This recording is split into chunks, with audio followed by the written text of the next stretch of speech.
tiger of the day and the tiger of the night.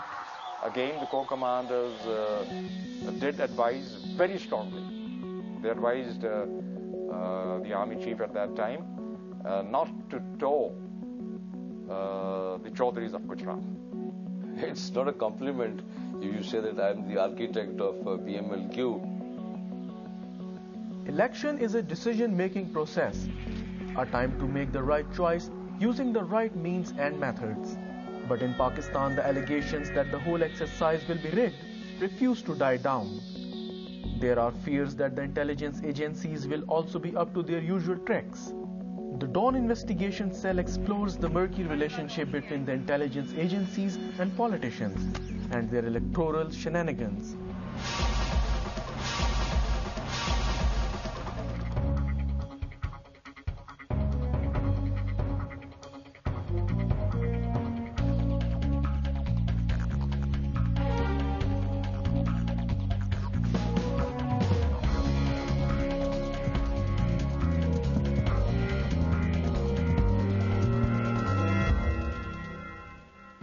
After the dramatic events of 1999 military coup, which saw the overthrow of Prime Minister Nawaz Sharif, General Pervez Musharraf became the de facto head of the government. Like every dictator, General Musharraf needed a political base. In 2001, a King's Party was cobbled together. Rewind back to 1990, the Islami Jamhuri Ittihad won the elections. But the alliance owed its victory to the money siphoned off from Mehran Bank. The IJI had been established in 1988 as a counterweight to the Pakistan People's Party in the elections of the same year. The PPP had swept the polls in 1977, but many of the party's rival candidates had not even been allowed to submit their nomination papers. Though separated by decades, all these events in Pakistan's political history are connected to the web weaving of the intelligence agencies. But why the intelligence agencies indulge in politics? Do they get involved on their own, or they are commanded to manage certain situations? Starting from the military intelligence which I headed, the military intelligence is strictly speaking reporting to the Chief of Army Staff. And if the Chief of Army Staff is not interested in anything outside, it restricts itself only to military affairs. The ISI, on the other hand, has been structured in a way where it is also expected to report to the head of government. And as far as that is concerned, if they use it to that purpose, then the people who ask them to do that duty should also be asked. If the government does not want the ISI to indulge, I do not think the ISI or any agency, for that matter, can dare to indulge. They only indulge when they are probably asked or probably guided to do that, and that's where the fault lies. Electoral manipulation is a story as old as the country itself.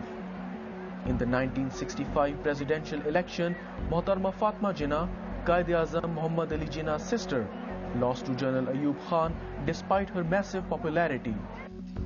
But of all the elections held so far, it is widely acknowledged that the 1970 elections were the fairest. The Pakistan People's Party and Awami League emerged as the largest parties in West and East Pakistan, respectively. Even staunch opponents of the Pakistan People's Party admit that the 1970 elections were transparent.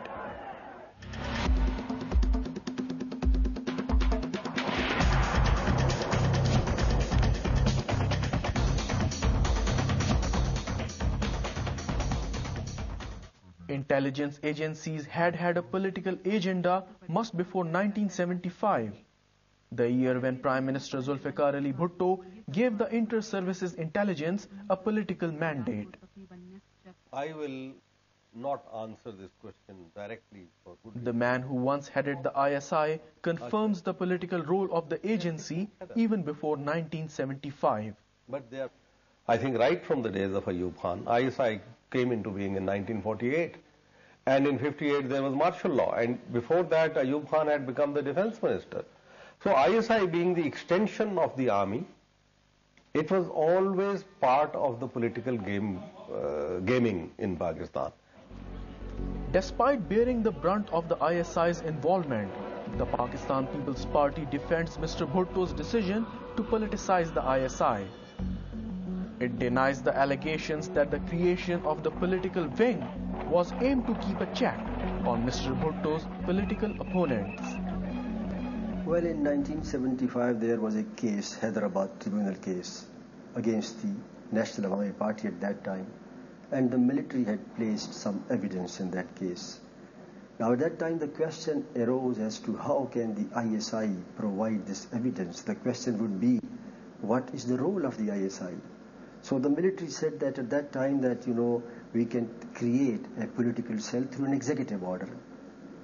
Through an executive order, a cell was created to justify the placement of the record by the ISI before the tribunal. The opponents of Mr. Bhutto accused him of using the intelligence apparatus to quash his rivals in the 1977 elections.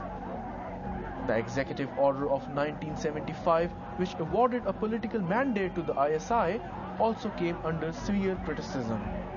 After that, after 1975, the ISI started playing a role in politics. And in 1977 election, it was heavily rigged in People's Party favor.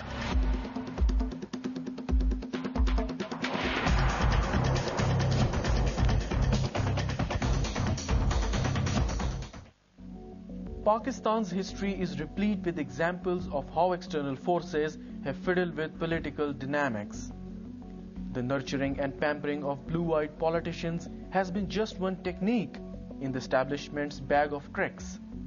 Together, this unholy nexus between the establishment and the politicians has made electoral rigging the norm. But what is rigging? Rigging has to be pre-poll rigging, poll rigging, post-poll rigging. All right? Pre-poll rigging is manipulating by various forms to give advantage to a certain group or a certain party. Similarly, on the polling day, the methodology and the mechanism is loaded against the opponent. It's not fair, or sometimes there are blatant things.